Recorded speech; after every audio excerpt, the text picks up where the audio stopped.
hot Neymar. It's almost funny now to look back to the start of the World Cup and remember the doubts that surrounded Neymar.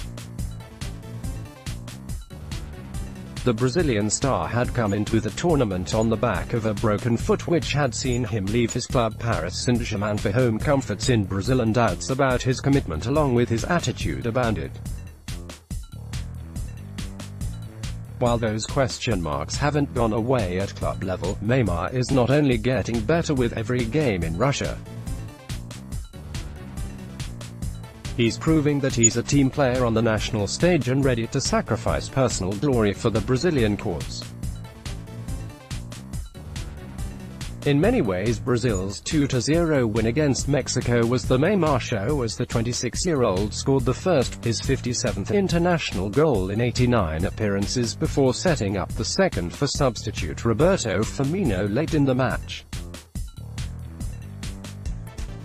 However, that assist for Firmino, which saw him roll the ball into the path of the Liverpool man rather than going for goal himself, was an indication that he's willed to work for the team.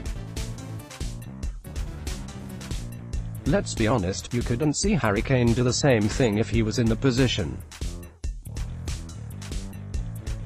It's little things like that which are likely to convince Florentino Perez to bring Neymar back to Spain, and recent reports are pointing in that direction, with France Football claiming that Perez has been in touch with Neymar's father about a move to the Bernabeu. In the meantime, the player is focused on his task with Brazil. "I just want to play and I help my teammates," he said. "I have to help my team and that's what I'm here for, nothing else.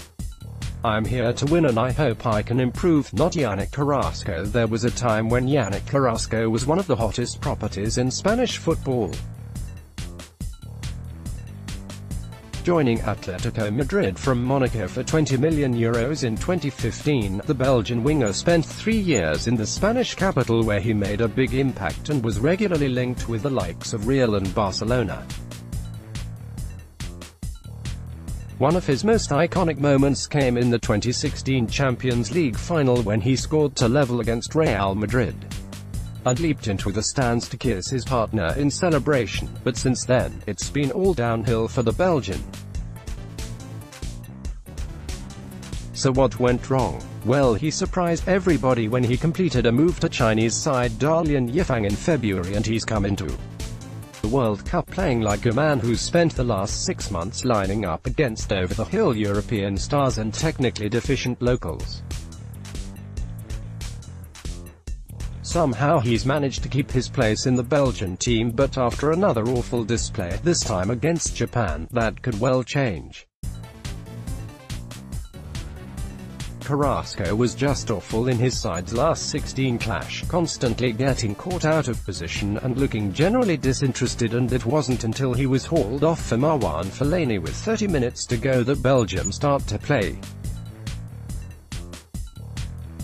2-0 down with Carrasco on the pitch, winning 3-2 with him gone. Carrasco is the perfect example of a player who has lost his edge by playing in a weaker league, but at least the paycheck is good.